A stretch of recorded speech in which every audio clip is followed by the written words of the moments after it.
Graças e paz, meus amados irmãos. Nós vamos falar sobre um assunto hoje, dentro da doutrina da soteriologia, e nós vamos falar sobre a justificação desde a eternidade. Vamos usar dois textos bíblicos, Salmos 25, versículo 6, que diz: lembra-te, Senhor, das tuas misericórdias e das tuas bondades, que são desde a eternidade. E também Salmos 103, versículo 17.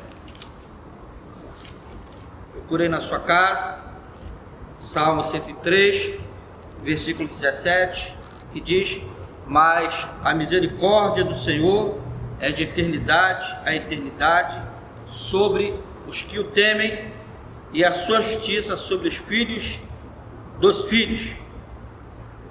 E a pergunta é: desde quando essa benignidade começa na sua vida? Ela começa quando você aceita Cristo? Ou, segundo a base bíblica, essa benignidade já alcançou você desde antes da fundação do mundo? Efésios diz que a igreja ela estava pronta antes da fundação do mundo. E a Escritura fala de uma graça ou uma misericórdia de Deus que ela funciona desde a eternidade. E ele diz que toda graça ou misericórdia que seja desde a eternidade tem que ter como sua base judicial ou legal uma justificação que seja também desde a eternidade. Aí a gente lembra daquele texto lá quando fala que o cordeiro estava imolado antes da fundação do mundo. Então a base judicial é que alguém pagou pelo preço de uma dívida, e essa dívida, segundo a Escritura, já tinha sido paga no tempo de Deus, não no tempo nosso, mas no tempo de Deus, antes da fundação do mundo. Então ela está baseada numa forma judicial ou legal desde antes da eternidade. Mas em resposta a isto, pode dizer que existem misericórdias e bondades eternas de Deus que não estão baseadas em nenhuma justificação do pecador, como por exemplo o seu plano de redenção e a dádiva de seu Filho e a voluntária função de penhor exercida por Cristo nesse pacto, né? Então ele fala que nesse pacto a culpa dos pecados dos eleitos foi transferida para quem? Para Cristo, e a justiça de Cristo lhes foi imputada. Quer dizer que o fardo do pecado ele foi retirado dos ombros deles, de quem? Dos eleitos, e que eles foram que? Justificados. Pois bem, não há dúvida, né, de que houve certa imputação da justiça de Cristo ao pecador no conselho de que? Redenção. Mas nem toda imputação ela pode ser chamada justificação. Ou seja, no sentido da escritura do termo, nós devemos distinguir entre o que teve apenas um caráter ideal no conselho de Deus e aquilo que se concretiza no transcurso da história. Bem, o que foi ideal no conselho de Deus? A paga do pecado, o ato judicial sendo feito por Cristo, dando a sua vida pelo pecador. Mas acontece que existe uma outra, né, que fala do transcurso da história. Ou seja, quando eu nasço, quando você nasce, já começa o transcurso da história sua dentro do planeta. Então nós estamos falando de pecados originais e nós estamos falando de pecados atuais. Os pecados originais são esses que foram justificados antes da eternidade, sendo pago por Cristo, que foi o pecado de Adão, e ele cometeu, e Cristo vem e paga esse preço. Então se chama-se pecado original. Mas existe agora o transcurso da história, aquele homem que foi justificado antes da eternidade, mas ele vive hoje na atualidade e comete erros, porque o homem é falho.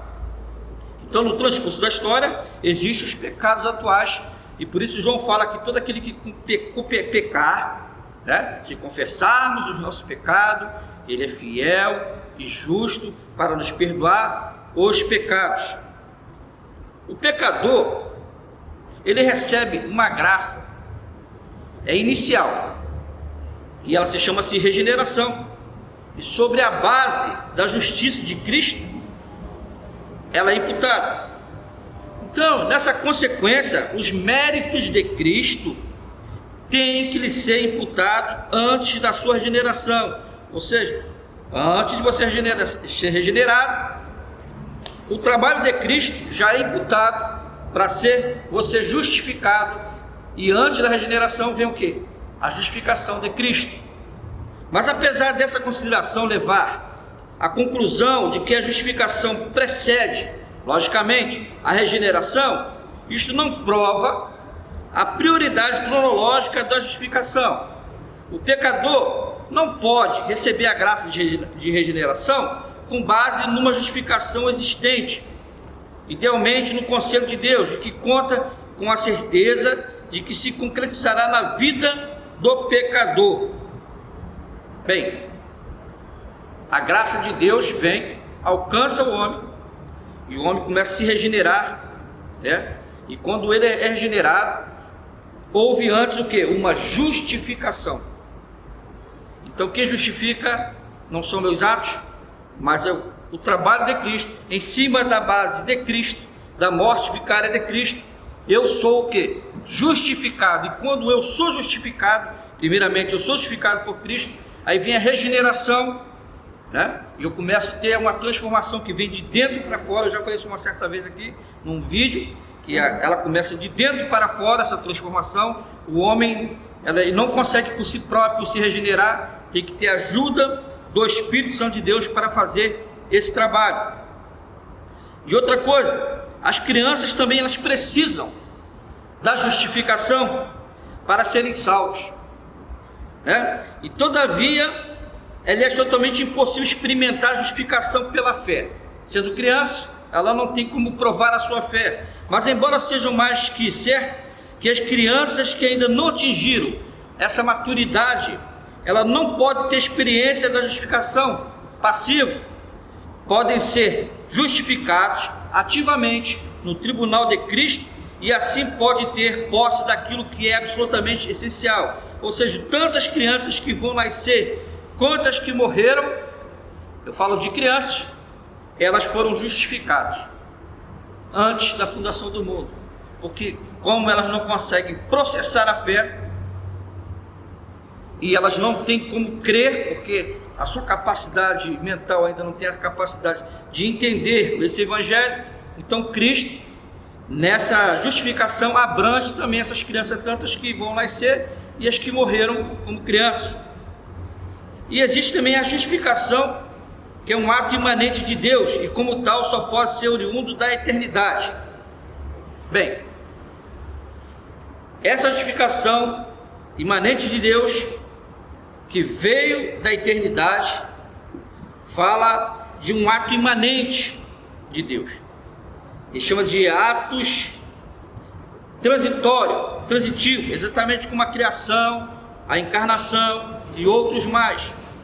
Os defensores da justificação desde a eternidade veem o peso dessa consideração, e daí apressam-se a garantir-nos que eles não pretendem ensinar que os eleitos são justificados desde a eternidade, ou seja, mas unicamente na integração ou na intenção de Deus, no decreto divino. Isso nos leva de volta à distinção usual entre o conselho de Deus e sua execução.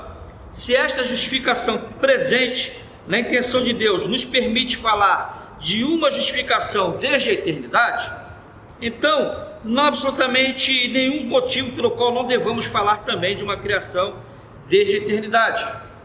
Então, a criação desde a eternidade, não vamos falar de uma igreja, e essa igreja chama-se uma igreja invisível,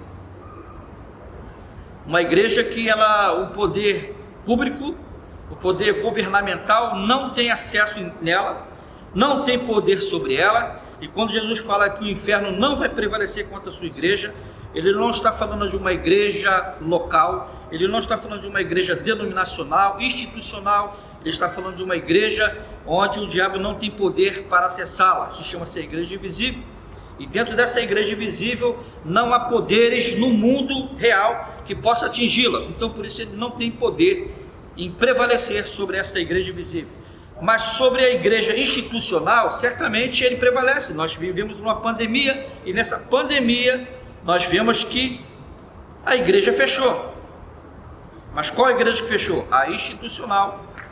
Porque a invisível, o diabo não tem poder sobre ela.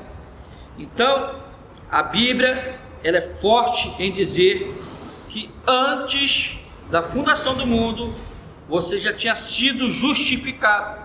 E nessa justificação, Cristo, ele nos traz como penhor o seu Espírito.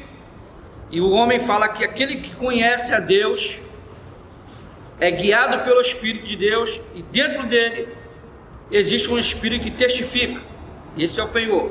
Ou seja, você conhece, se você é servo de Deus, se você é parte dessa igreja visível, quando você tem a confirmação espiritual dentro de você. Graça e paz, que o Senhor possa te abençoar, e divulgue esse vídeo, nos ajude aí compartilhando, curtindo. Fique com Deus, em nome de Jesus.